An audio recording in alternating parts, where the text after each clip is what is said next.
He threw divorce papers at me like I was nothing. 3 years of marriage ended in 30 seconds. His new woman stood there smiling. They wanted me gone, desperate and broken. So I signed. No tears, no begging.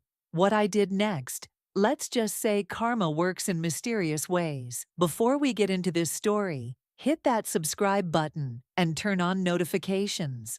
Trust me, you don't want to miss how this unfolds. And stick around until the end. The final twist will blow your mind.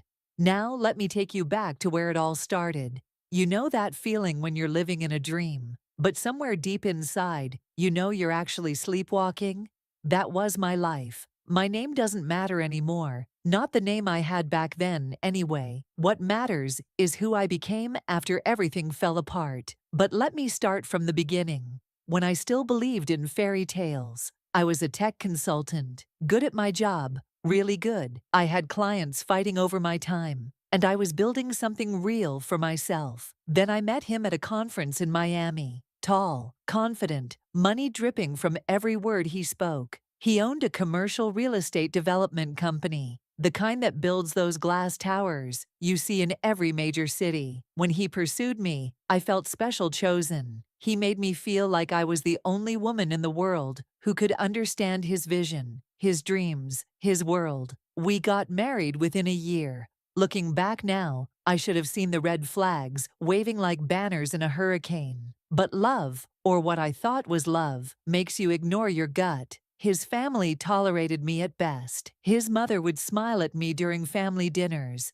but her eyes were always cold, calculating. His father barely acknowledged my presence. And his friends? They treated me like an accessory, something pretty he picked up along the way. I started making sacrifices without even realizing it. When he needed to expand his business to the West Coast, I turned down a promotion that would have made me a senior director at my firm. I told myself it was temporary, that I could rebuild my career anywhere I moved across the country for him. Set up our new home, entertained his business partners, played the role of the perfect wife. Slowly, piece by piece, I felt myself disappearing. The woman who used to command boardrooms started planning dinner parties instead. The consultant who solved million-dollar problems was now solving the problem of which curtains matched the living room aesthetic. But I didn't complain. I loved him. Or at least I loved who I thought he was. The late nights at the office became more frequent. The distance between us grew wider. We stopped talking about real things, stopped laughing together, stopped touching each other with any real feeling.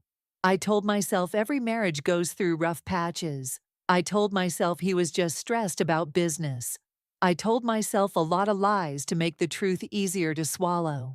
Then came that Tuesday afternoon that changed everything. I had finished a virtual consultation early and decided to surprise him at home. We hadn't had lunch together in months, and I thought maybe a spontaneous gesture would bring back some of that spark we'd lost. I walked into our house, our home, the place where I'd tried so hard to build a life, and I heard laughter coming from upstairs. Her laughter, light and carefree. His laughter, genuine in a way I hadn't heard in over a year. I stood at the bottom of those stairs for what felt like an eternity. Part of me wanted to turn around and leave, to pretend I never came home early, to keep living in ignorance.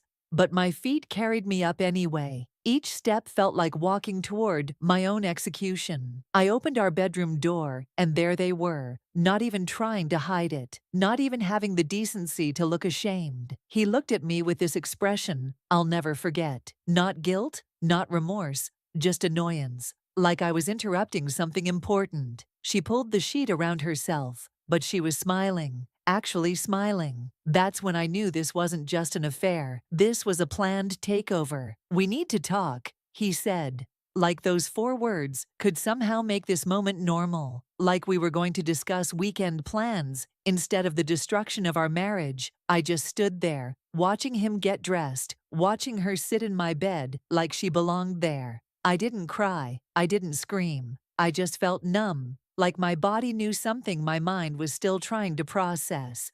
We went downstairs. She followed us, wearing one of my robes. The audacity of it all almost made me laugh. He poured himself a drink, didn't offer me one, and sat down like he was about to chair a business meeting. Then he told me the truth, all of it, with the same tone he used to discuss quarterly earnings. They'd been together for 6 months. She was the daughter of his biggest investor, some old money family from the East Coast. This wasn't just about love or attraction. This was strategic. Her father wanted to merge their family's money with his business, and I was the obstacle.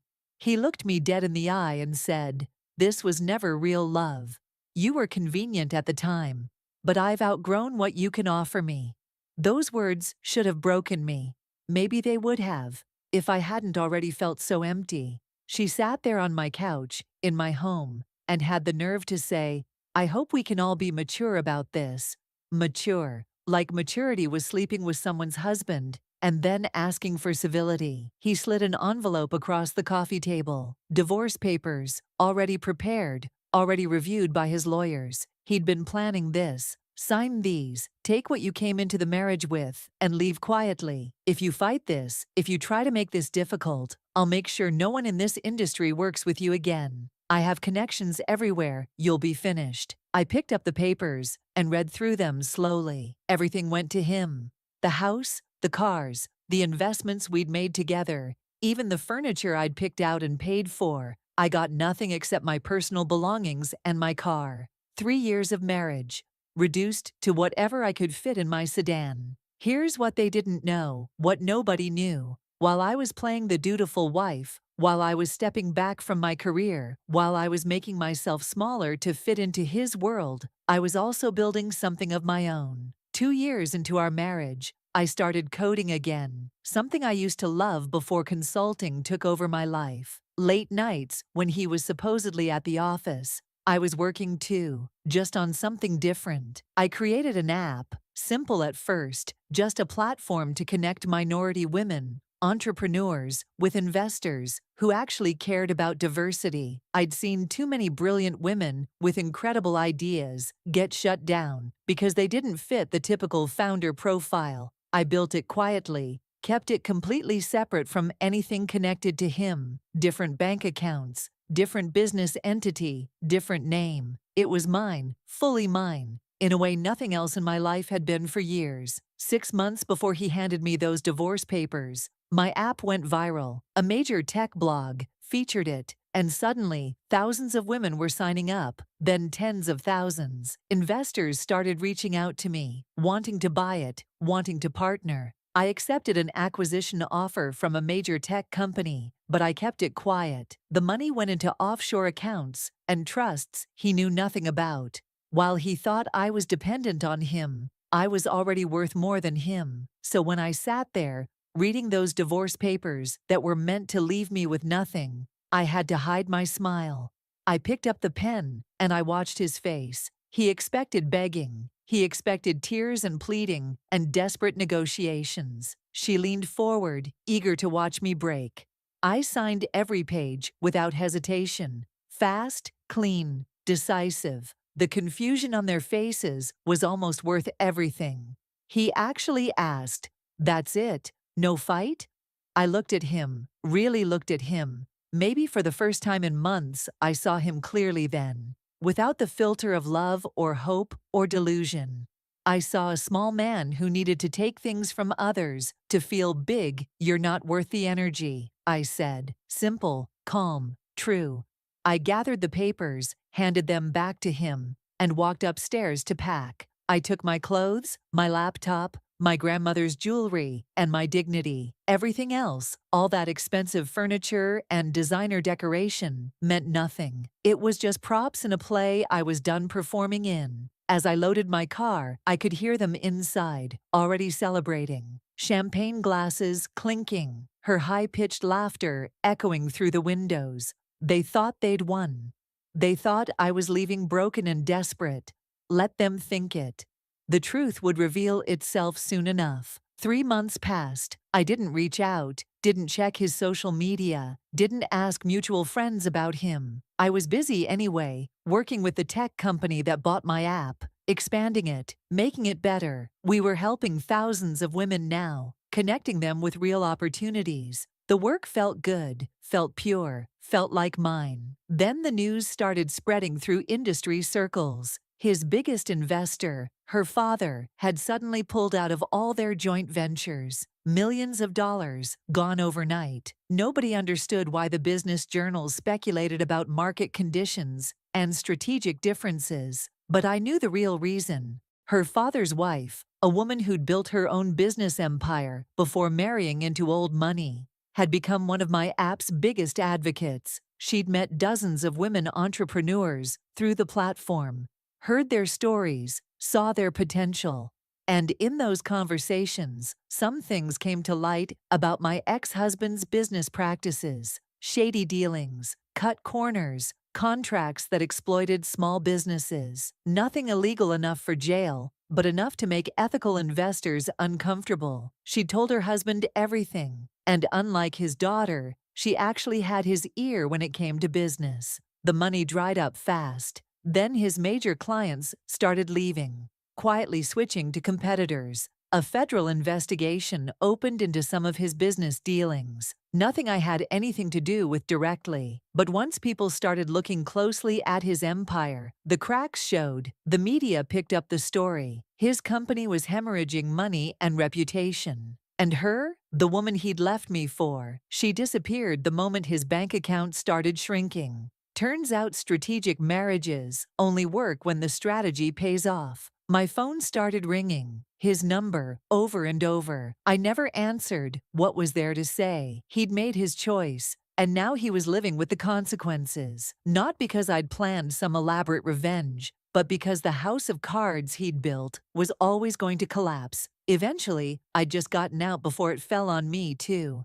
6 months after I signed those papers, I ran into him at a coffee shop. Pure coincidence, the universe's sense of humor on display. He looked terrible. Older, tired, defeated. The confidence that used to radiate off him had evaporated. He approached me carefully, like I might run or cause a scene. "Can we talk?" he asked. I should have said no, should have walked away. But curiosity made me stay. We sat down, and he told me everything. How she'd left him for someone richer the moment his problems started. How his company was filing for bankruptcy. How his fancy friends had all disappeared. How he'd lost everything, including the house, the cars, the lifestyle. Then he asked the question I knew was coming. "Did you plan this? Did you destroy me on purpose?" He actually looked hopeful, like intentional revenge would be better than random karma. I could have lied. Could have let him think I was some mastermind who'd orchestrated his downfall. But the truth was simpler and somehow more powerful. "No," I said. "I just bet on myself instead of you. Everything that happened to you